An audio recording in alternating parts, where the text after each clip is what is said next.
एक लड़का बहुत निराश होकर अपने पिता से बोलता है कि पिताजी, मेरा कोई वैल्यू नहीं है, मेरे जीवन का कोई उद्देश्य नहीं है, मैं फालतू का ही बना हूँ। तब उसका पिता उसे प्यार से समझाता है, लेकिन वो नहीं समझ पाता है। तब उसका पिता उसे एक पत्थर देता है और बोलता है, बेटा इस पत्थर को लेकर आप मार्केट में जाना, और जब कोई आपसे इसके बारे में पूछे तो बस आप अपनी 2 उंगली दिखा देना। वह लड़का उस पत्थर को लेकर मार्केट को जाता है। वहाँ पर एक औरत उस पत्थर को देखकर पूछती है कि बेटा इसका प्राइस क्या है।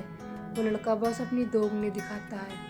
वह औरत बोलती है कि अच्छा यह 200 का है, मैं आपको इसका कीमत दे रही हूँ, आप प्लीज़ मुझे ये पत्थर दे दो।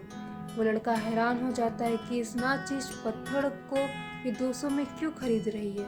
वह वापस जाकर अपने पिता को सब बताता है। उसका पिता बोलता है, बेटा अब इस पत्थर को आप म्यूज़ियम में लेकर जाना, और अगर वो कोई इसके बारे में पूछे तो बस अपनी 2 उंगली दिखाना। फिर वह लड़का उस पत्थर को लेकर म्यूज़ियम में जाता है। वहाँ एक आदमी उस पत्थर को देखकर पूछता है, बेटा इसका प्राइस क्या है। वह लड़का चुपचाप से फिर से अपनी 2 उंगली दिखाता है। वह आदमी बोलता है, ये 20,000 का है, ये पत्थर आप मुझे दे दो, मैं इसको रखूँगा।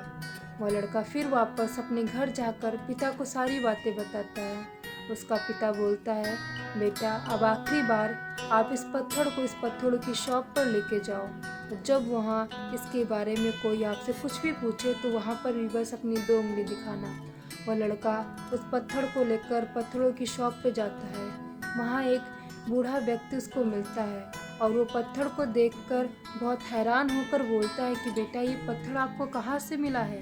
ये पत्थर खोजते खोजते मेरा पूरा जीवन चला जा रहा है, ये पत्थर आप मुझे दे दो, मैं इसकी कीमत देने के लिए तैयार हूँ, लेकिन आप प्लीज़ ये पत्थर मुझे दे दो।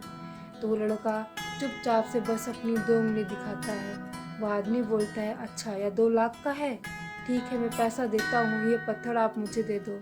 वह लड़का बहुत हैरान से होकर अपने पिता के पास वापस जाकर सारी बातें बताता है और पूछता है कि पिताजी ये नॉर्मल पत्थर का 200 से 2 लाख हो रहा है, यह कैसे हो रहा है। तो बोलता है उसका पिता प्यार से कि बेटा दुनिया की सारी चीज़ों को पिता परमेश्वर ने बनाया है, इसीलिए कोई भी चीज़ नाकारा निकम्मा खराब नहीं होता, सारी चीज़ का अपना एक वैल्यू होता है।